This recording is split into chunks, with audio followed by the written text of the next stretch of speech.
Tarehe 16 ya mwezi Oktoba kila mwaka, Tanzania na nchi nyingine wanachama wa Umoja wa Mataifa huadhimisha siku ya chakula duniani, ambapo lengo kuu la maadhimisho ya siku hii ni kukumbushana wajibu wa kila mmoja wetu katika kuzalisha, kuhifadhi, kutunza mazingira na kutumia chakula bora ili kuwa na uhakika wa chakula katika ngazi ya kaya hadi taifa. Tarehe 16 ilikuwa jana. Tumesogeza siku hiyo leo kwa sababu jana hapa Moshi na mkoa wa Kilimanjaro kulikuwa na ugeni mkubwa. Rais wetu alikuja kutembelea mkoa wa Kilimanjaro na sote tukaamua kwanza tufanye kazi ya kumkaribisha, na mimi napenda kutoa pongezi kubwa sana kwa mkuu wetu wa mkoa, mkuu wa mkoa wa Kilimanjaro na timu yako yote, na kwa kweli na mwenyekiti wa chama wa mkoa kwa mapokezi mazuri sana na ziara iliyofana sana ya rais wetu hapa mkoani Kilimanjaro. Kwa hiyo leo tarehe 17 Oktoba na sisi Tanzania tunaadhimisha siku hii ambayo jana nchi nyingine zote ziliadhimisha. Nawashukuru sana wote kwa kuja. Na leo ni siku ya Jumapili, siku ya ibada na siku ya mapumziko, lakini Mheshimiwa Mkuu wa Mkoa, kwa kweli nimefurahishwa sana na uwepo wa watu na uvumilivu, wamekaa wametusubiri hapa. Asanteni sana kwa kuja katika maadhimisho haya. Maadhimisho ya mwaka huu yamebeba kauli mbiu inayosema zingatia uzalishaji na mazingira endelevu kwa lishe na maisha bora. Kauli hii inatutaka kila mmoja wetu kujua kwamba swala la uzalishaji kwa tija, kutunza mazingira na lishe bora ni muhimu kwa usalama, uhakika wa chakula, afya na maisha yetu. Kauli mbiu hii itatoa tafakari kwa kila mmoja wetu kuhakikisha tunakuwa na chakula cha kutosha na kuwa na utamaduni wa utunzaji wa mazingira na ulaji wa chakula chenye virutubisho vya kutosha kwa kila mtu na kwa wakati wote. Hali ya chakula mwaka huu hapa nchini kwetu imeendelea kuwa nzuri kutokana na uzalishaji mzuri katika msimu uliopita 2020-2021. Tafsiri iliyofanyika hivi karibuni inaonyesha kuwa hali ya chakula, uzalishaji wa mazao ya chakula kitaifa na kimkoa katika msimu huu wa 2020-2021 na upatikanaji wake kwa mwaka 2021-2022 umefikia tani milioni 18,425,250 kwa mlinganisho wa nafaka, yani grain equivalent, ambapo nafaka ni tani milioni 10,869,596 na yasiyo na nafaka ni tani milioni 7,327,137. Ikilinganishwa na msimu wa 2019-2020, uzalishaji wakati huo ulikuwa ni tani milioni 18,196,733. Inaonyesha kwamba kumekuwa na ongezeko la uzalishaji wa tani milioni 1,903,096 ambalo ni sawa na 10.5, ongezeko la 10.5. Uzalishaji wa mahindi ni takriban kiasi cha tani milioni 6,908,318 na mchele ni tani milioni 2,629,519. Mahitaji ya chakula kwa msimu 2021-2022 nchini ni tani milioni 14,796,751 ikilinganishwa na uzalishaji ambao umefanyika. Nchi inatarajiwa kuwa na ziada ya tani milioni 3,628,499 za chakula, ambapo tani milioni 1,222,103 ni za mazao ya nafaka na tani milioni 2,406,396 ni za mazao yasiyo ya nafaka. Kiwango hiki cha uzalishaji kimewezesha nchi kujitosheleza kwa mahitaji yake ya chakula kwa uwiano toshelevu, yani self sufficient ratio SSR wa 125%. Halo? Halo, halo. Pamoja na nchi kuwa na utoshelevu wa chakula kwa kiwango cha ziada, bado kuna halmashauri 17 katika mikoa 8 zenye maeneo yenye dalili za upungufu wa chakula kwa mwaka 2021 2022. Hali hii ni kutokana na sababu mbalimbali, ikiwemo mtawanyiko mbaya wa mvua na visumbufu vya mazao shambani vilivyojitokeza katika msimu wa uzalishaji wa 2020-2021. Serikali inaendelea kufuatilia kwa karibu hali ya usalama na uhakika wa chakula katika maeneo hayo ili kuhakikisha hali ya utengamano inaendelea kuwepo. Ndugu washiriki, ili kuhakikisha utengamano wa hali ya chakula nchini unaendelea kuimarika, Wizara inaendelea kuratibu upatikanaji wa pembejeo za kilimo kwa msimu ujao wa kilimo wa 2021-2022 kwa wakati, ikiwemo mbegu bora, mbolea na viuatilifu. Kadhalika, serikali imechukua hatua kadhaa za kuzidi kuimarisha sekta ya kilimo, ikiwa ni pamoja na kuongeza bajeti ya utafiti wa mbegu na utafiti wa kilimo bora kutoka shilingi bilioni 7.35 mwaka 2020-2021 hadi bilioni 11.63 mwaka wa fedha wa 2021-2022.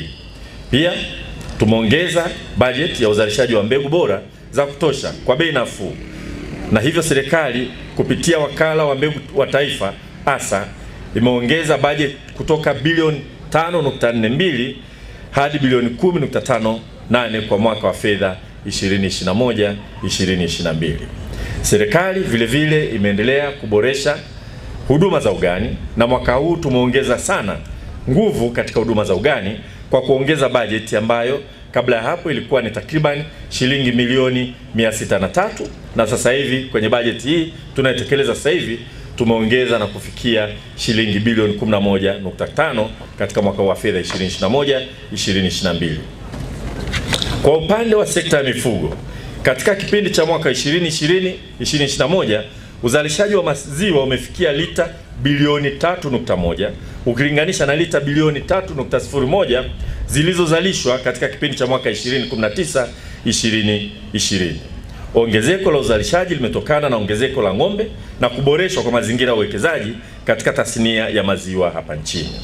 Pia uzalishaji wa zao la nyama umeongezeka kufikia tani 738,166 katika kipindi cha mwaka 2020-2021 tofauti na tani 701,679.1 zilizozalishwa mwaka 2019-2020.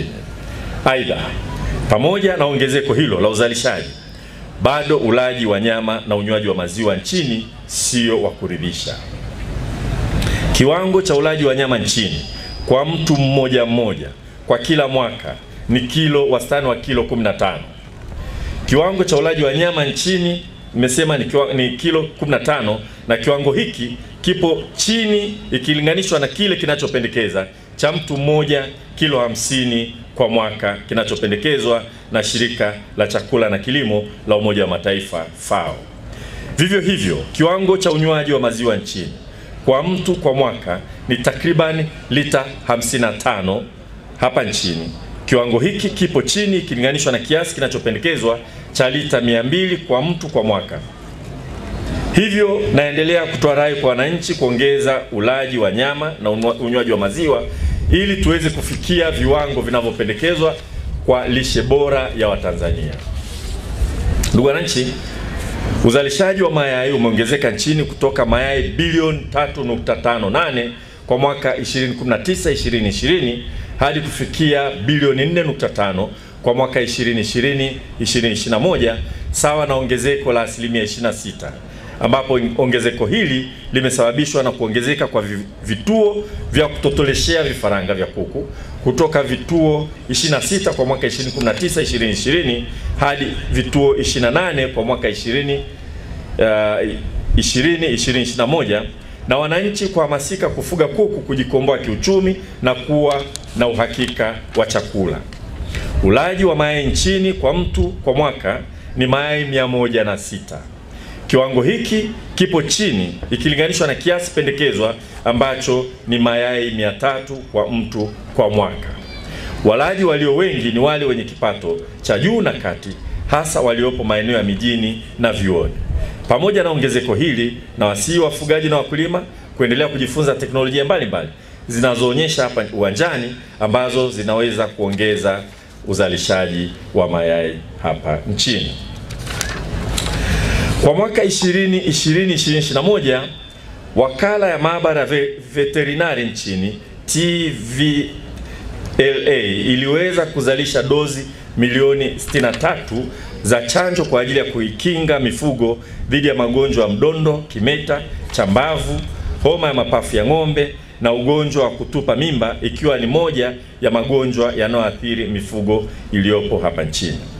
Aidha, katika kuhakikisha mifugo inakuwa na afya njema, TVLA imeendelea kufanya utafiti ili kuweza kuhakikisha inazalisha chanjo za magonjwa mengine yanayoathiri mifugo hapa nchini, na hatimaye tuweze kuwa na chanjo za magonjwa yote ambayo yanaathiri mifugo hapa nchini. Kwa mwaka wa fedha 2021-2022, serikali itaendelea kusimamia utekelezaji wa kanuni za uogeshaji na chanjo ili kudhibiti magonjwa ya mifugo kwa kununua dawa za ruzuku za kuogesha mifugo mililita 13,880, kujenga majosho 170 ili kuwezesha kuongeza uogeshaji wa mifugo kutoka lengo la michovyo milioni 405 hadi michovyo milioni 600. Ndugu washiriki, sekta ya uvuvi nayo ina mchango mkubwa katika kuwapa wananchi ajira, lishe bora, kipato na fedha za kigeni. Kwa mwaka 2020-2021, sekta ya uvuvi ilichangia 1.71% katika pato la taifa na imetoa ajira kwa Tanzania milioni 4.5. Aidha, sekta hii inachangia takriban 30% ya protini katika lishe inayotokana na wanyama hapa nchini. Uzalishaji wa mazao ya uvuvi kwa mwaka uliopita ulikuwa ni tani 473,592.24 na ulaji wa samaki kwa mtu ulifikia kilo 8.5, kiasi ambacho ni chini ya kiwango kinachoshauriwa na Shirika la Chakula na Kilimo Duniani cha kilo 20.5 kwa kila mtu. Wizara ya Mifugo na Uvuvi, kwa kuzingatia kauli mbiu ya mwaka huu ya Siku ya Chakula Duniani ya mwaka huu inayosema zingatia uzalishaji na mazingira endelevu kwa lishe na mazingira bora, imeendelea kuboresha ubora na usalama wa mazao ya uvuvi kwa kuzingatia uendelevu wa mazingira katika mwaka huu wa fedha 2021-2022, ambapo ina mpango wa kufanya ujenzi wa mitambo ya barafu, kutengeneza chanja za kukaushia dagaa, ununuzi wa vifaa vya kukaushia samaki vinavyotumia mwanga wa jua na ujenzi wa mifumo wa mnyororo wa baridi cold rooms kwenye ukanda wa Pwani. Pia serikali itajenga soko la samaki la Kipumbwi wilayani Pangani mkoani Tanga. Aidha, serikali itaendelea na ukarabati wa mialo kwenye ziwa Victoria. Ndugu washiriki, katika mwaka 2020-2021 wizara imeendelea kuhamasisha uwekezaji katika tasnia ya ukuzaji viumbe maji, ambapo idadi ya wakuzaji viumbe maji wafugaji wa samaki imeongezeka kutoka 28,009 mwaka 2019-2020 hadi 30,064 kwa mwaka 2020-2021. Vile idadi ya mabwawa imeongezeka kutoka 27,979 mwaka 2019-2020 hadi kufikia mabawa 30,032 kwa mwaka 2020-2021, na vizimba vimeongezeka kutoka 431 mwaka 2019-2021 hadi vizimba 473. Aidha, uzalishaji wa mazao ya viumbe maji hadi sasa umefikia tani 20,355.2. Ongezeko hili linaongeza upatikanaji wa mazao ya samaki katika jamii yetu na hivyo kuwezesha tufikie azma yetu ya kila mtu kula takriban kilo 25 za samaki kwa mwaka. Ndugu washiriki, hali ya lishe nchini si ya kuridhisha sana. Takwimu zinaonyesha viwango vya juu vya utapiamlo hasa katika mikoa inayozalisha vyakula kwa wingi. Serikali imeendelea na juhudi za kuhakikisha hali ya utapiamlo nchini inapungua kupitia mikakati na programu za kitaifa zinazoratibiwa na Ofisi ya Waziri Mkuu, wizara za kisekta na wadau wa maendeleo.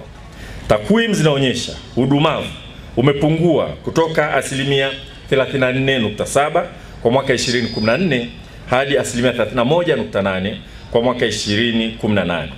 Pamoja na kupungua kwa asilimia watoto wenye udumavu, lakini bado idadi ya watoto wenye udumavu ni zaidi ya milioni 3, hali ambayo haikubaliki. Aidha, bado tunakabiliwa na utapiamlo unaotokana na upungufu wa virutubishi mwilini ambavyo ni vitamin na madini kama vile madini chuma, madini joto, iodine na zinc. Takwimu zinaonyesha kuwa mikoa inayozalisha chakula kwa wingi, narudia, mikoa inayozalisha chakula kwa wingi ndiyo mikoa yenye viwango vya juu vya udumavu kwa watoto. Kwa mfano, Njombe inazalisha chakula kwa wingi, lakini asilimia 53.6 ya watoto wana udumavu. Rukwa asilimia 47.9 wana udumavu. Iringa asilimia 47.1 wana udumavu. Songwe ni asilimia 43.3, Kigoma asilimia 42.3 na Ruvuma ni asilimia 41. Mikoa yenye viwango vya chini vya udumavu ni mkoa wa Kilimanjaro asilimia 20 na Dar es Salaam asilimia 20.1. Mkoa wa Arusha udumavu ni asilimia 25.2 na Manyara ni asilimia 36.1. Hata hivyo, mkoa wa Kilimanjaro una changamoto ya tatizo la uzito uliozidi au kiriba tumbo kwa wanawake walio katika umri wa kuzaa miaka 15 mpaka 49, ambayo imefikia asilimia 49. Kiwango hiki kiko juu ikilinganishwa na wastani wa kitaifa ambao ni asilimia 31.7. Hali hii imetokana na sababu mbalimbali, ikiwa ni pamoja na ulaji usiofaa, kutokufanya mazoezi na kubadilika kwa mitindo ya maisha, kama vile kula vyakula kama vile chips, juisi zenye sukari nyingi na nafaka zilizokobolewa. Ndugu washiriki, ninawasihi sana wananchi wa Kilimanjaro na Watanzania kwa ujumla kuhakikisha tunazingatia ulaji bora. Madhara yanayotokana na lishe duni ni makubwa, hasa katika nyanja za kiuchumi na kielimu. Watoto wenye udumavu, uwezo wao wa kufikiri na kuelewa darasani ni mdogo. Tukiwa na watoto wengi wa aina hii, mkoa na nchi yetu itakuwa na hatari ya kutokuwa na kizazi chenye kufikiri na kufanya maamuzi sahihi kwa maendeleo ya mkoa na taifa letu. Leo tumekusanyika hapa kwa ajili ya kufunga maadhimisho ya siku ya chakula duniani. Serikali kwa kushirikiana na wadau imedhamiria kutatua changamoto za lishe kwa kuendelea kutekeleza mpango jumuishi wa kitaifa wa masuala ya lishe, National Multi-Sectoral Nutrition Action Plan awamu ya pili ya 2021-2022 hadi 2025-2026. Aidha, serikali kwa kupitia Wizara ya Kilimo kama mdau mkubwa wa masuala ya lishe imeandaa mpango kazi wa kutekeleza masuala ya lishe katika kilimo, Nutrition Sensitive Agriculture Action Plan NSAAP 2021-2022 hadi 2025-2026. Mpango huu ambao nitauzindua leo umeandaliwa kwa kushirikiana na wadau wa sekta mbalimbali za serikali na zisizo za serikali zinazotekeleza masuala ya lishe hapa nchini pamoja na wadau wetu wa maendeleo. Shukrani za pekee ziwaendee Jumuiya ya Ulaya, European Union, ambao ndio wamefadhili maandalizi ya mpango huu kupitia mradi wa FAST chini ya shirika la chakula na kilimo duniani FAO. Mpango huu utawezesha wadau wa sekta ya kilimo kuandaa mipango na afua mbalimbali za lishe ambazo zinapimika na ambazo zitaleta matokeo yanayotarajiwa katika kuboresha hali ya lishe hapa nchini.